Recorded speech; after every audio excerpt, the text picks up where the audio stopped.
Meaning of goggle. Goggle. Goggle. Goggle.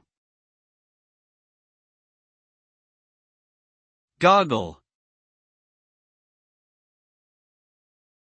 The term goggle can refer to a few different things depending on the context.